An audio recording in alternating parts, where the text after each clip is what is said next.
This is you. You were born into a world that speaks a language you never learned, a language of touchdowns and three-pointers, of penalty kicks and home runs. Everyone around you seems fluent, but you're standing there, silent, watching their mouths move, wondering if you missed some critical class that everyone else attended. You're 7 years old the first time you realize something is different. Your dad takes you to your first football game. The stadium is enormous, a concrete cathedral filled with screaming believers. He's wearing his team's jersey like sacred armor, face painted in the colors of his tribe. He looks down at you with pure excitement, expecting to see the same fire in your eyes. But you're looking at the clouds. You're wondering why that one looks like a sleeping dragon. You're thinking about the hot dog in your hand and how weird it is that they call it a dog when it's clearly not a dog. Your dad nudges you. Did you see that play? You nod, but you didn't. You were somewhere else entirely. He doesn't say anything, but you feel it, that small flicker of disappointment.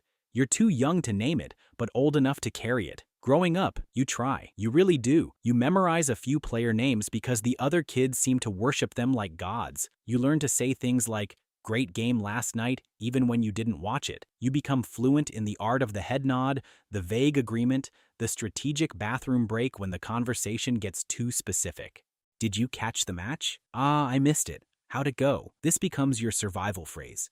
Your camouflage. Faking interest is exhausting. It's like holding your breath underwater for years, coming up only in private moments when you can finally exhale and be yourself. You're 12 when you find your thing. Maybe it's music, maybe it's books, maybe it's building things with your hands or getting lost in video games or drawing worlds that don't exist yet.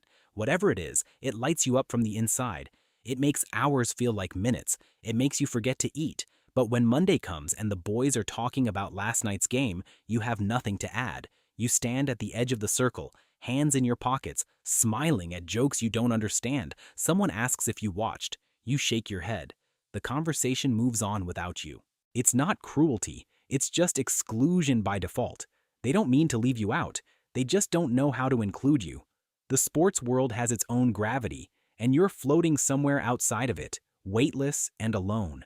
Your teenage years are the hardest. This is when being different feels like a crime, when fitting in feels like survival. You watch other guys bond over teams and stats and rivalries that stretch back generations, fathers and sons, best friends, strangers at bars who become brothers over a shared jersey. You wonder what's wrong with you. Why can't you just care? Why does your brain wander when the game is on? Why do you feel more connected to a song lyric or a character in a book than to any athlete who ever lived? There's a loneliness in this that's hard to explain. It's not that you're antisocial. You want to connect. You crave belonging. But the bridge everyone else uses to cross over to each other, you just can't walk it. You try joining a fantasy league once. You think maybe if you have something at stake, you'll finally feel the excitement. You draft players based on how cool their names sound.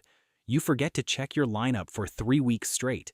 By the end of the season, your team is in last place and you feel nothing, not even embarrassment, just relief that it's over. In college, you meet people like you for the first time, artists, writers, dreamers who spent their childhoods in libraries instead of stadiums. You realize you aren't broken, you're just different. And different isn't a disease, it's just a different kind of normal. But the world doesn't always agree. You go to work events where the bonding happens over brackets and scores. You watch colleagues get promotions partly because they golf with the boss, because they can talk shop about the big game on Monday morning. You start to wonder if your disinterest in sports is holding you back in ways you never anticipated. One night, you're at a party. A guy approaches you with the universal male greeting. "How about that game, huh?" You could lie. You've done it 1,000 times, but something in you is tired. Something in you wants to be seen. "I didn't watch it," you say. "I don't really follow sports." The guy looks at you like you just admitted you don't breathe oxygen. There's a pause, an awkward recalibration. He mumbles something polite and drifts away. You stand there holding your drink, feeling that old familiar isolation wash over you. But this time, something new arrives with it. A quiet defiance. A small voice that whispers, "So what?" So what if you don't care about sports? Does that make you less of a man? Less of a person? Does your worth really depend on your ability to recite batting averages or debate referee calls? The answer, you realize, is no. You start owning it. When people ask about the game, you smile and say, "Not my thing." Some people respect it, some people don't know what to do with it, but either way, you stop apologizing for who you are. You find your people. Friends who stay up late talking about ideas instead of scores. Partners who love you for your quirks, not despite them. Communities built around the things that actually light you up. You realize that the sports world isn't wrong. It's just not your world, and that's okay. The people who find meaning in the roar of the crowd, in the drama of the final seconds, in the generational loyalty to a team, they aren't better or worse than you. They're just different, and different isn't a competition. One day, your nephew asks you to play catch. You're terrible at it. You throw like someone who learned sports from reading about them in a book. But you do it anyway.